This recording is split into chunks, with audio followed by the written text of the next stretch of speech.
بسم اللہ الرحمن الرحیم۔ نبی صلی اللہ علیہ وآلہ وسلم چھوٹے چھوٹے معاملات سے ایسے سبق آموز درس دیا کرتے تھے۔ ایک مرتبہ جا رہے تھے، صحابہ کرام بھی ساتھ تھے، تو ایک کچرے کے ڈھیر کے اوپر، گندگی کے ڈھیر کے اوپر بکری کا ایک مرا ہوا بچہ، بدبو جس میں سے نکلنا شروع ہو جاتی ہے، وہ پڑا ہوا تھا اور رکے نبی علیہ السلام وہاں۔ حالانکہ غور کریں، نبی علیہ السلام بہت ہی زیادہ نفیس طبیعت کے مالک تھے اور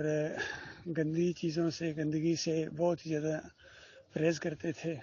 تو عام طور پر بھی عام انسان بھی جب ایسی کسی جگہ کے پاس سے کبھی گزرنے کا موقع ملے تو وہ ذرا تیزی کے ساتھ گزر جاتا ہے تاکہ بدبو جو ہے وہ نہ آئے زیادہ دیر۔ لیکن نبی علیہ السلام وہاں رکے، تعلیم دینا چاہ رہے تھے۔ صحابہ بھی رکے اور کہا کہ اس بکری کے بچے کو کون ایک درم سے خریدنے کے لیے تیار ہے؟ تو صحابہ حیران بھی ہوئے اور کہا کہ یا رسول اللہ، اس کو کون خریدے گا، یہ اس قیمت کا نہیں ہے، یعنی اور پھر بھی مرا ہوا، اور قریب جا کے دیکھا تو عیب دار بھی تھا، کان کٹے ہوئے جیب سے جس طرح ہوتے ہیں۔ تو کہا کہ یا رسول اللہ، اس کو تو یعنی کوئی بھی نہیں خریدے گا، ایک تو یہ عیب دار ہے، پھر وہ مردار ہے، پھر بدبو آ رہی ہے اس کے اندر، کون خریدے گا اس کو؟ کیونکہ خرید و فروخت کا معاملہ جو ہوتا ہے نا، اس کا فلسفہ یہ ہے کہ جو چیز آپ دیتے ہیں اس کی اہمیت کم ہوتی ہے اور جو چیز آپ لیتے ہیں اس کی اہمیت زیادہ ہوتی ہے۔ یہ ہے خرید و فروخت کا سارا فلسفہ۔ تو کہا کہ کوئی نہیں خریدے گا۔ تو نبی صلی اللہ علیہ وآلہ وسلم نے کہا کہ جس طرح تمہارے نزدیک اس بکری کے مرے ہوئے بچے کی اہمیت ہے، اس سے زیادہ کہیں حقیر ہے یہ پوری دنیا اور اس کی مال و دولت اللہ کے نزدیک۔ تو اس طرح تیار کیا ذہنی طور پر کہ یہ مال و دولت، یہ دنیا، یہ سب کچھ یہ امتحان کی جگہ ہے، یہ ایسی جگہ نہیں ہے کہ جس کے اندر انسان پھنس جائے اور اس کی بہت زیادہ لالچ کرے اور بہت زیادہ اس کی خواہشیں رکھے اور بس اسی کے لیے دعائیں۔ یہ تو جہنمیوں کا ایک قول نقل ہوا ہے۔ اللہ تعالیٰ نے فرمایا کہ دیکھو کچھ لوگ ایسے ہوتے ہیں جو بس اسی طرح ہر وقت دعائیں مانگ رہے ہوتے ہیں، اور غور کرو یہ دعائیں وہ اللہ ہی سے مانگ رہے ہوتے ہیں، پھر بھی اللہ کے نزدیک یہ کافر و مشرک ہیں گویا کہ کہتے ہیں کہ یا اللہ جو کچھ ہمیں بس دنیا میں دے دے، دنیا میں دے، ہر وقت دنیا کی طرف للچائی ہوئی نظروں کے ساتھ دیکھتے رہتے ہیں، اور اگر کوئی حقارت کے ساتھ، نفرت کے ساتھ ٹھکرایا ہوا کوئی لقمہ ان کی طرف پھینک دے تو اس کو جا کے اٹھاتے ہیں، چوبتے ہیں اور وہ خوش ہوتے ہیں۔ یہ ایسے لوگوں کا ذکر کیا گیا۔ اور کچھ دوسرے لوگ ہیں، خوش قسمت انسان ہیں جن کو اللہ نے دین کی سمجھ دی ہے، وہ کہتے ہیں کہ اے ہمارے پروردگار، اے ہمارے مالک، ہمیں دنیا میں بھی بھلائیاں عطا فرما اور آخرت میں بھی بھلائیاں عطا فرما۔ تو بھلائی کا جو معاملہ ہے یہ نیکی کے انداز سے کہ دنیا یہ امتحان کی جگہ ہے، یا اللہ ہمیں زیادہ سے زیادہ نیکیاں کرنے کا موقع عطا فرما، توفیق عطا فرما، ہماری مدد فرما، ہر طرح کی بھلائی جو بھی خیر اور خوبی ہے اس دنیا کے اندر مالک وہ میں عطا فرما، اور پھر آخرت میں بھی نیکیاں یعنی بھلائیاں اور خیر اور جو بھی انسانوں کے حصے میں آنے والی ہے کوئی خیر، یا اللہ وہ بھی کثرت کے ساتھ عطا فرما۔ تو مالک نے اس بات کا جواب دیا کہ یہ صحیح معنوں میں گویا سمجھدار انسان ہیں، اللہ تعالیٰ نے ان کو دنیا کی بھی بھلائیاں عطا فرمائیں اور فرمائے گا، اور آخرت کی بھی بھلائیاں عطا فرمائے گا۔ تو اسی طرح نبی علیہ السلام نے فرمایا کہ اگر اس پوری دنیا کی دولت کی ذرا بھی ویلیو اللہ کے نزدیک ہوتی تو اللہ تعالیٰ کبھی بھی کسی کافر اور کسی مشرک کو پانی کا ایک گھونٹ نہ دیتا، پانی کا ایک گھونٹ بھی مالک ان کو نہ دیتا، کیونکہ جب اللہ کے علاوہ کسی اور کو پکارتے ہیں تو پھر پانی کا گھونٹ بھی کسی اور سے مانگیں، پھر لقمہ بھی کسی اور سے مانگیں، لیکن مالک کو چونکہ معلوم ہے کہ کون ان کو دے سکتا ہے، ذرا برابر کوئی چیز نہیں دے سکتا ہے، اور چونکہ امتحان کی نقطۂ نظر سے ان کو زندہ رکھنا ہے جب تک اللہ چاہے گا، تو اللہ ہی ان کو بھی دیتا ہے، لیکن یہ بے ایمان دوسروں کی طرف منسوب کر دیتے ہیں۔ ہر ایک فرقہ اور علاقے کے لوگ اپنے اپنے لوکل بابا انہوں نے بنائے ہوئے ہیں۔ انڈیا میں اگر کسی کو اولاد ہو جائے تو وہ کسی مورتی کی طرف، کسی جو ان کے بھگوان بنے ہوئے ہیں، ان کی گنیش ہیں، ان کی طرف منسوب کر دیتے ہیں۔ اور پاکستان میں اگر کسی کو اولاد دے تو اس کا نام رکھتے ہیں پیراں دیتا ہے، یہ ولی بخش ہے، یہ کرامت حسین ہے، اور طفیل محمد تو یہ ضروری ہے۔ اور پھر نظر و نیاز ان کو یاد آ جاتی ہے، فلاں جگہ ہم نے نظر و نیاز کی تھی، فلاں بابا کی منت مانی تھی، یہ چڑھاوا چڑھایا تھا، تو یہ اللہ کی دین ہوئی ہے۔ تو اس طریقے سے ہر علاقے کے لوگ اپنے اپنے علاقے کے مطابق شرک کرتے ہیں۔ تو یہ میں اصل میں بتا رہا تھا کہ دیکھیے چھوٹے چھوٹے معاملات سے بھی سبق لینا چاہیے۔ آج یہاں ایک پارک کے اندر ایک کتا کسی طرف سے گھس آیا، تو سارے سیکورٹی والے اس کے پیچھے بھاگ رہے تھے اور اس کو باہر نکالنے کی کوشش کر رہے تھے کہ اس کو باہر نکالو۔ تو فوراً مجھے وہ قرآن کی آیت یاد آ گئی، مالک فرماتا ہے وَلَقَدْ خَلَقْنَا الْإِنسَانَ فِي أَحْسَنِ تَقْوِيمٍ، ہم نے انسان کو بہت ہی اچھی ساخت میں پیدا کیا ہے، بہترین مخلوق ہے، اشرف المخلوق ہے یہ انسان۔ لیکن اس کے بعد پھر اسفل السافلین بن گیا، جب اس نے اللہ کے ساتھ شرک کیا، ایمان کے اوپر قائم نہیں رہا، حالانکہ اللہ نے اس کو ایمان کے اوپر پیدا کیا تھا۔ نبی علیہ السلام نے فرمایا کل مولود علی فطرت الاسلام، ہر بچہ جو پیدا ہوتا ہے وہ فطرت اسلام کے اوپر پیدا ہوتا ہے۔ بعد میں اس کو اس کے گھر والے کسی کو یہودی بنا دیتے ہیں، کسی کو نصرانی بنا دیتے ہیں، اور اسی طرح آپ آگے دیکھیں کسی کو ہندو لوگ بنا دیتے ہیں، کسی کو سکھ بنا دیتے ہیں، کسی کو پھر یہ صوفی بنا دیتے ہیں، کسی کو بریلوی بنا دیتے ہیں، کسی کو دیوبندی بنا دیتے ہیں، کسی کو اہل حدیث بنا دیتے ہیں، کوئی سلفی بن جاتا ہے، کوئی چکڑالوی، کوئی شیعہ بن جاتا ہے، کوئی مرزئی بن جاتا ہے۔ تو یہ بعد والے لوگ اس کو بناتے ہیں، بچہ تو فطرت اسلام پر پیدا ہوتا ہے۔ تو اللہ تعالیٰ نے ان کو اسلام پر پیدا کیا تھا، بہترین ساخت پر پیدا کیا تھا، لیکن یہ بعد میں مشرک بن کے اسفل السافلین بن جاتے ہیں۔ یعنی آپ اللہ کی قرآن کے اوپر بھی غور کریں، مالک نے کیسے الفاظ کا انتخاب کیا ہے کہ تمام نیچوں سے نیچ، یعنی جو بھی آپ کو کوئی نیچ مخلوق اللہ کی محسوس ہو رہی ہے، حالانکہ وہ بھی اللہ کی مخلوق اللہ نے بنائی ہے۔ خنزیر کے بارے میں لوگ جانتے ہیں کہ کس طرح اس سے لوگ گن کھاتے ہیں، مسلمان خاص کر۔ پھر اس کے بعد یہ کتے ہیں، یا اور ہوتا کہ گندی نالی کے اندر جو کیڑا تیر رہا ہے، یا کئی ایسے چھوٹے چھوٹے کیڑے ہیں جو گندگی کو ایسے رول بنا کے اپنے ناک کے ساتھ اس کو گھسیٹتے ہوئے چلتے ہیں، تو یہ بھی اللہ کی مخلوق ہے۔ لیکن یہ شرک کرنے والا مشرک یہ اس مخلوق سے بھی زیادہ حقیر ہو جاتا ہے۔ یہ یا علی مدد کے نعرے لگانے والا، یا رسول مدد کے نعرے لگانے والا، یا محی الدین چشتی پار لگا دے کشتی کے نعرے لگانے والا، یہ یا ابراہیم اگسنی کہنے والا، یا اسماعیل اگسنی کہنے والا، ان کے نام کی نظر و نیاز کرنے والا، اور بکرے اور چھترے ان کے مزاروں کے اوپر، ان کی مورتیوں کے اوپر چڑھانے والے، یہ سارے ہندو ہوں، سکھ ہوں، اس دور کے مشرک ہوں، آج کل کے دور کے یہ 11ویں کرنے والا، میلاد کرنے والا، عرس اور میلے کرنے والا، 10 محرم کی حلیم کوٹنے والا، اور واسطے وسیلے کے ساتھ دعائیں کرنے والا کہ یا اللہ اپنے حبیب کے صدقے، پنجتن پاک کے صدقے، صوفی صاحب کے صدقے دے دے۔ یعنی اس کو بے ایمان کو شرم آتی ہے اپنے مالک اور خالق کو براہ راست پکارتے ہوئے کہ میرے مالک میں بھی آپ کا بندہ ہوں، آپ میرے رب ہیں، اپنے غفور رحیم ہونے کے صدقے مجھے معاف کر دے، اپنے الرزاق ہونے کے صدقے مجھے اولاد عطا فرما، الوہاب ہونے کے صدقے اور الرزاق ہونے کے صدقے مجھے تو رزق میں اضافہ فرما میرے مالک۔ اس طرح دعائیں مانگتے ہوئے اس بے ایمان کو شرم آتی ہے، یہ کوئی نہ کوئی وسیلہ لاتا ہے، حالانکہ اللہ نے منع کیا ہے، اللہ نے اس کو بتایا تھا وَلِلَّهِ الْأَسْمَاءُ الْحُسْنَىٰ فَادْعُوهُ بِهَا، کہ اللہ کے اچھے اچھے نام ہیں، ان ناموں کے ذریعے اللہ اپنے مالک اور خالق کو پکارو، لیکن اس کو یقین نہیں آتا ہے۔ اس لیے اللہ کی نگاہ کے اندر یہ صرف مشرک نہیں ہے بلکہ غلیظ ترین شرک کرنے والا، یہ اللہ کی توہین کرنے والا بھی ثابت ہو جاتا ہے۔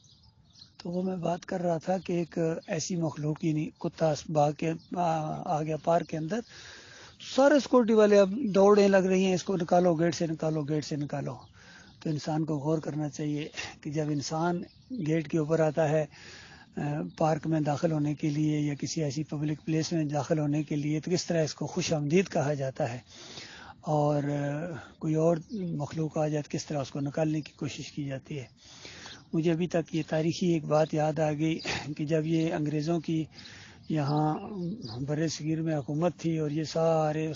غلام تھے، تو اس وقت کئی جگہوں کے اوپر اس طرح کے بورڈ لگے ہوتے تھے، ان کی پارکوں کے کوئی مخصوص قسم کے جو ان کے پارک ہوتے تھے یا کلب وغیرہ ہوتے تھے،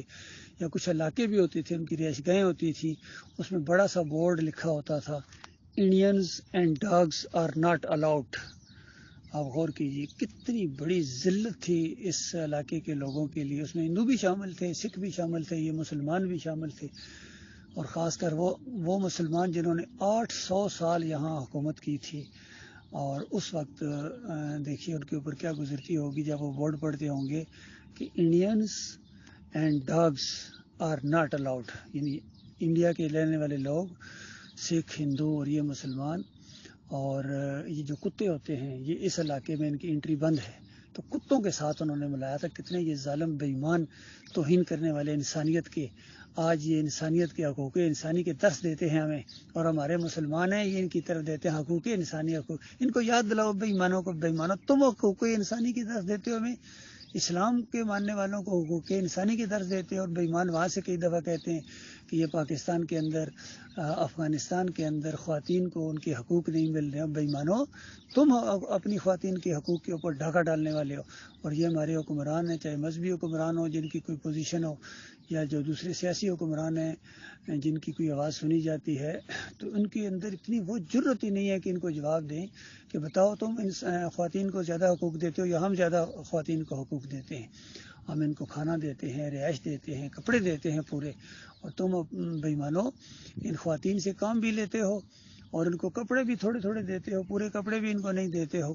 چھوٹے چھوٹے آدھے آدھے کپڑے انہوں نے پہنے ہوتے ہیں۔ تو بتاؤ تم کیوں نہیں ان کو پورے کپڑے؟ اس طرح جلوس نکالیں، پورا ایک نکالیں اگر مسلمان اور پوری دنیا میں پتہ چلے کہ یہ کیوں جلوس نکل رہا ہے، جی یہ امریکہ والے حقوق نہیں دیتے ہیں بے ایمان،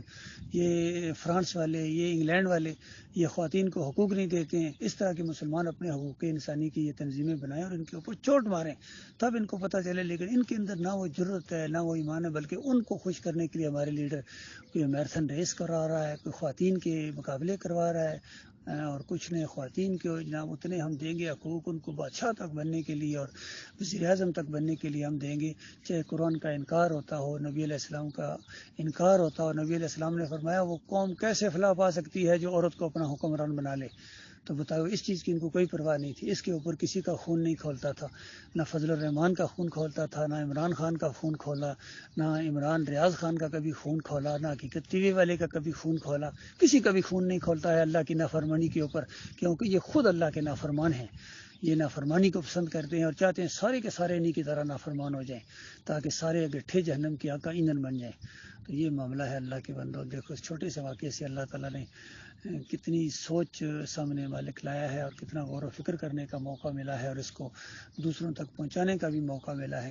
لہٰذا میرے بھائیو، آج پوری زمین کے اوپر طاغوت کی بندگی ہو رہی ہے، طاغوت کی بندگی ہو رہی ہے، جتنی بھی یہ بندگی ہو رہی ہے یہ طاغوت کی بندگی ہو رہی ہے، اور ہر وہ چیز جو اللہ کی بندگی سے ہٹاتی ہے اور کسی اور کی بندگی، کسی اور کا حکم ماننے کے لیے کہتی ہے، وہ طاغوت کی بندگی ہے۔ اللہ کے مقابلے میں کسی کا بات مانو گے تو یہ طاغوت کی بندگی کرو گے، یاد رکھو۔ اللہ اکیلا مانو گے، توحید کی بات مانو گے، رد شرک مانو گے، تو یہ تم نے اللہ کی بات مانی، اور اللہ کے علاوہ کسی اور کے رکوع سجدے کرو گے یا ان کو ثابت کرنے کی کوشش کرو گے، جس طرح ہمارے مفسرین، مشرق مفسرین نے کوشش کی ہے، یا اللہ کے علاوہ کسی اور کو داتا کہو گے، جس طرح یہ سارے کہتے ہیں، خادم حسین رضوی داتا صاحب داتا صاحب داتا صاحب، اور طاہر القادری ہر وقت داتا صاحب داتا صاحب، اور کچھ کا نام انہوں نے مشکل کشا رکھ لیا ہے، کچھ کا نام انہوں نے مولا رکھ لیا ہے، مولا علی ہے ان کے، اب بس ان کے مولا اب علی ہیں، ان کے مشکل کشا اب علی ہیں، اور حسین ہیں اور حسن ہیں اور عباس ہیں، یہ جھنڈے ہر طرح لگاتے ہیں اپنے گھروں کے اوپر، اپنے بازاروں کے اندر، ہر جگہ، پھر ان کے نام کی 10 محرم کو سبیلیں لگاتے ہیں، یہ ان کی بندگی ہے، یہ ان کی بندگی ہے، یاد رکھو۔ اور یہ نیک لوگ تھے، کل قیامت کے دن یہ تمہارے دشمن بن جائیں گے، اس وقت تمہارے اوپر کیا بیتے گی۔ پوری زندگی یا نبی کے نعرے لگاتا رہا، اور قیامت والے دن پتہ چلا کہ نبی سب سے زیادہ اس بے ایمان کے دشمن ہے، کیونکہ نبی علیہ السلام تو اللہ کے بندے تھے، وہ تو مخلص تھے، وہ تو یہی دعوت دیتے رہے کہ اللہ کے علاوہ کسی اور کو مت پکارنا، کسی اور کو مت پکارنا، تو کسی اور کے اندر وہ خود بھی شامل تھے۔ تو جب تم یا رسول مدد اور یا علی مدد کہتے کہتے جاؤ گے وہاں، تو سب سے زیادہ انسانوں میں تمہارے دشمن نبی صلی اللہ علیہ وسلم ہوں گے۔ اس کے بعد ابراہیم علیہ السلام تمہارے اوپر لعنت بھیجیں گے، نوح علیہ السلام تمہارے اوپر لعنت بھیجیں گے، اور وہ بتایا جائے گا کہ قرآن تم نے نہیں پڑھا تھا، قرآن کے اندر تو ساری باتیں موجود تھی۔ دیکھو قرآن کے اندر یہ معاملہ لکھا ہوا ہے کہ جب اللہ کے عذاب کا وہ فیصلہ آیا تو اس وقت صاف کہہ دیا گیا نوح علیہ السلام سے کہ تمہاری بیوی اس کشتی کے اندر نہیں بیٹھ سکتی ہے، تمہارا بیٹا اس کشتی کے اندر نہیں بیٹھ سکتا ہے۔ اندازہ لگائیے، وہاں کتے، بلی، گدھے، گھوڑے، خچر،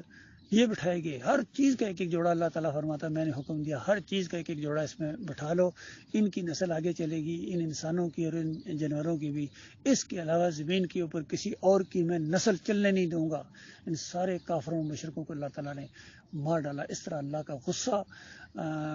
آتا ہے، اللہ کے غصے کے اندر گویا طغیانی آ جاتی ہے جب فیصلے کا وقت آتا ہے۔ تو اس وقت تم سمجھتے ہو کہ تمہیں اللہ تعالیٰ معاف کر کے جنت کے اندر داخل کر دے گا؟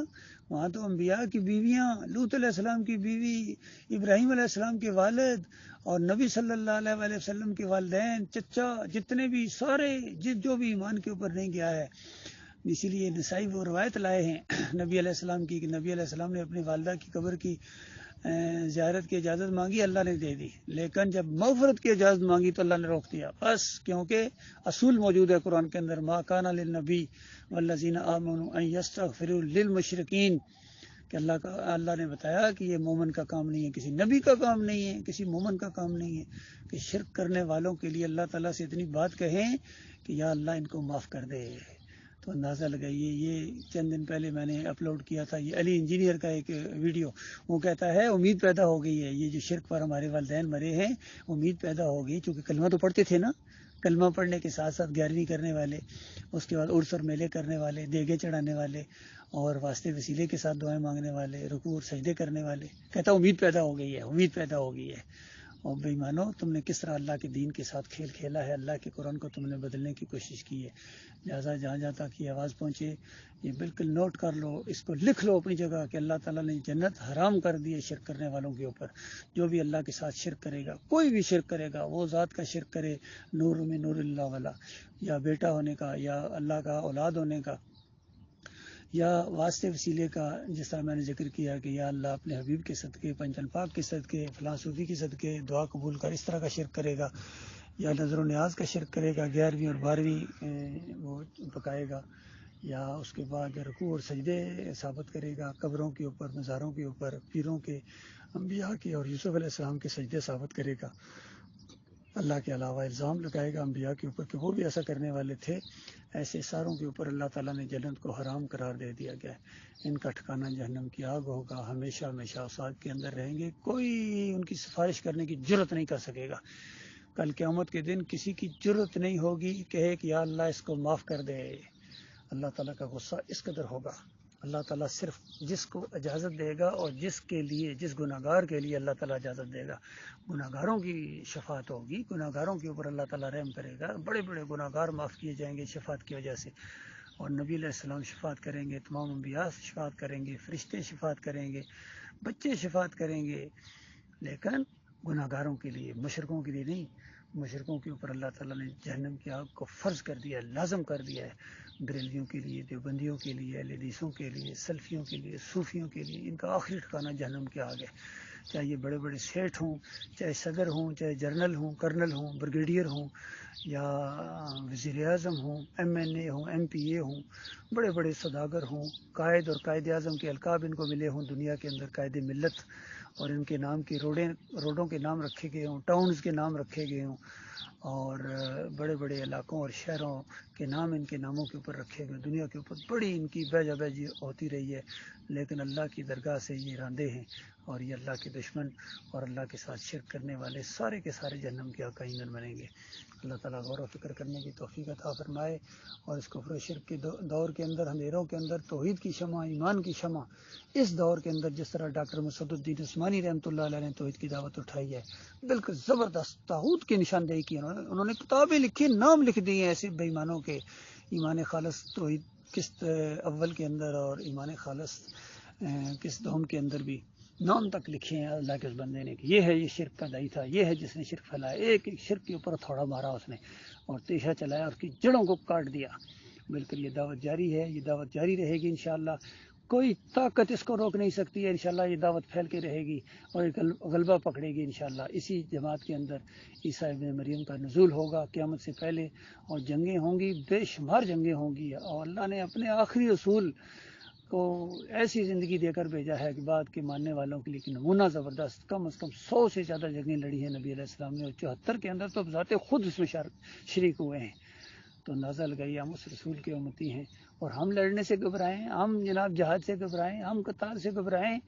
ہم دعوت دے رہے ہیں الحمدللہ، اس دعوت کی بنیاد کے اوپر انشاءاللہ اس قوم کو 2 حصوں میں تقسیم کیا جائے گا، 2 حصوں میں، ایک طرف اللہ کے ماننے والے اور سارے شرک سے پاک، فرقوں سے پاک، ایک اللہ کے توحید کے ماننے والے، صرف آخری رسول محمد صلی اللہ علیہ وسلم کے ماننے والے اور صحابہ اکرام کے انداز سے اٹھنے والے، ایک طرف یہ ہوں گے، اور دوسری طرف یہ سارے ہوں گے صوفیوں کے ماننے والے، فرقوں کے ماننے والے، مختلف